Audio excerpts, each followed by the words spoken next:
문학은 언어예술입니다. 문학은 말로 전해지는 이야기로 시작했죠. 신화와 전설이 대표적인 형태입니다. 인간은 본능적으로 타인과 생각을 공유하고 싶어 하죠. 속된 말로 구라치는 걸 좋아한다는 말입니다. 남의 구라를 듣는 것도 좋아하죠. 구라를 점잖게 표현하면 허구라고 합니다. 그런데 구라 중에 구라는 종교라는 주장이 있죠. 그래서 그런지 많은 초기 문학이 제의와 관련이 있습니다. 창가와 연극 등은 신과 인간의 관계를 설명하기 위한 이야기 형식이었죠.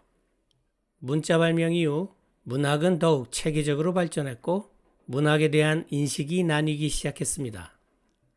플라톤은 문학은 모방의 모방이며 진리로부터 멀어지게 하는 위험한 예술이다 라고 주장했죠.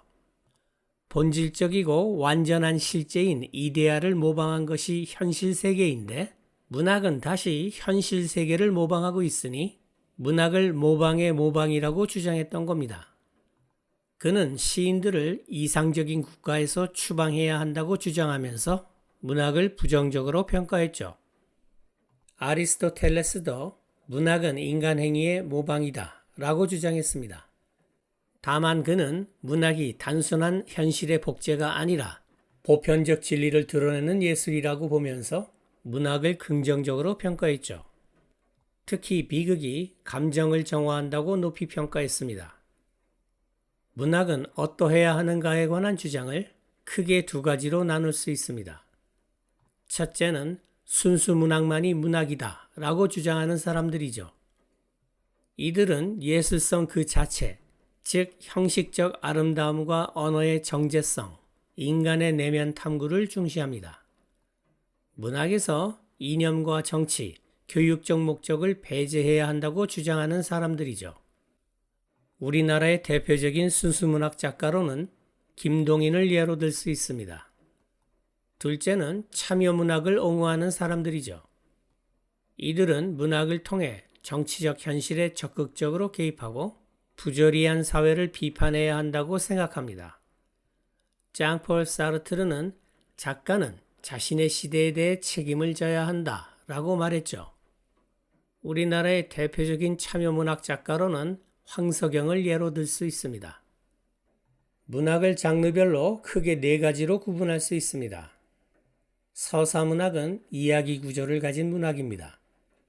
소설과 서사시가 여기에 해당합니다. 운문은 운율과 이미지 중심의 문학입니다. 시가 여기에 해당합니다. 극은 주로 무대 공연을 목적으로 한 문학입니다. 희곡이 여기에 해당합니다. 수필은 작가의 생각을 자유롭게 표현한 글입니다. 다만 수필은 주제에 따라 인문과학이나 사회과학에 해당할 수도 있으므로 독해 문학작품 강의에서는 다루지 않겠습니다. 뛰어난 작가들은 글을 쓸 때 자신의 의도를 직접적으로 드러내기보다 상징을 활용해서 의미를 함축합니다. 상징을 활용한다는 것은 작품 속의 대상을 비유적으로 표현하는 우화를 만들어낸다는 것과 같은 말이죠.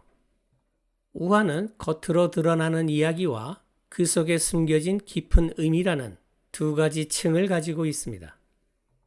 즉, 겉으로 보이는 이야기는 사실 상징을 통해 좀 더 깊고 복잡한 의미를 담고 있는 거죠. 독자는 이 상징을 해석하면서 작가가 전달하고자 했던 진짜 의도를 파악하게 됩니다. 알레고리 개념을 이해하기 가장 쉬운 예는 이솝우화죠. 출제 유형 파악이 이번 강의의 핵심입니다. 우린 문제를 풀어야 하니까요. 문학작품은 출제 빈도가 높지 않지만 대비가 돼 있지 않으면 시험 볼 때 적잖이 당황할 수 있습니다. 시험에 출제되는 문학작품에서 작가는 주로 시간적 순서를 사용하여 사건을 묘사하죠.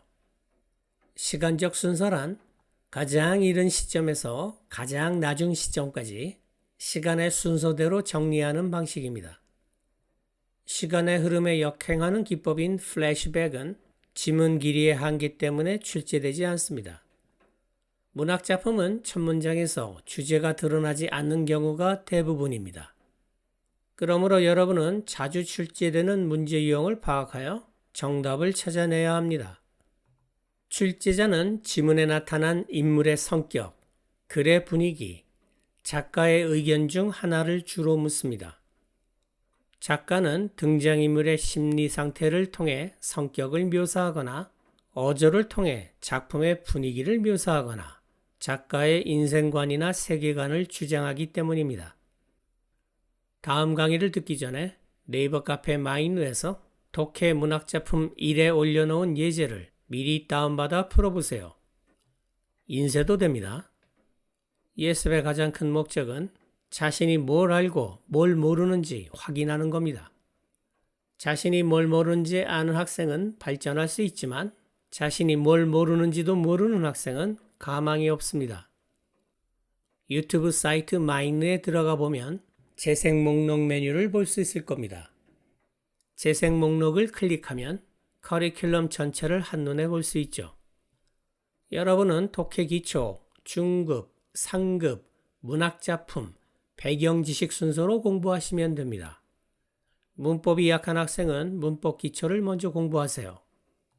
문법 기초부터 독해 문학작품까지 강의 대상은 수능, 공시, 편입준비생입니다.